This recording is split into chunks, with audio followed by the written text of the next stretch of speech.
নমস্কাৰ বন্ধুসকল। তো বন্ধুসকল, অসমৰ যিমান নিবনুৱা ল'ৰা ছোৱালী আছে তেওঁলোকৰ কাৰণে এটা ভাল খবৰ আহিছে। তো আজি খবৰটো আপোনালোকৰ কাৰণে বহুত এটা ইম্পৰ্টেণ্ট খবৰ হ'ব, কাৰণ 2654টা পদৰ বিষয়ে অফিচিয়েল আপডেট আহিছে। কি পদ ওলাব চবখিনি মই আপোনালোকক দেখাই দিছোঁ ভিডিঅ'টোত। তো ভিডিঅ'টো শেষলৈকে চাব। 1 লাখ চাকৰি যোনটো দিয়াৰ কথা আছে ইয়াৰ বিষয়ে আপডেটটো আহিছে।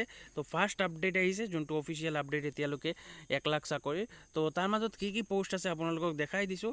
তো 1004টা পদ আছে, যোনখিনি থাৰ্ড গ্ৰেড মানে যোনটো আপোনালোকৰ পাৰ্মানেণ্ট চাকৰি থাকিব, কিন্তু ভাল চাকৰি থাকে। আৰু তাৰপিছত যেনেকৈ 350টা পোষ্ট থাকিব, যোনটো গ্ৰেড 4ৰ পোষ্ট থাকিব, আৰু 1300টা পদ থাকিব যোনকেইটা হ'ব কণ্ট্ৰেকচুৱেল পদ হ'ব।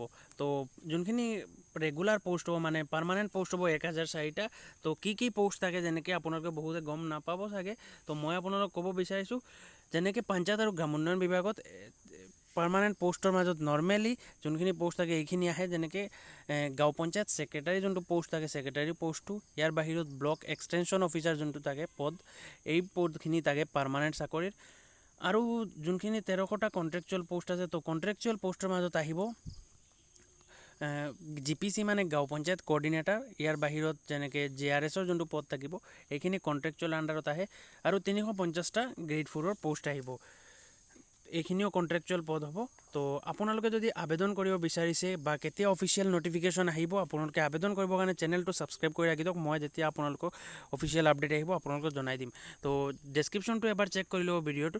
নেক্সট ভিডিঅ'ত আমি আকৌ লগ পাম নতুন কিবা আপডেটৰ লগত। তেতিয়ালৈকে ধন্যবাদ। ভিডিঅ'টো এবাৰ শ্বেয়াৰ কৰি দিব।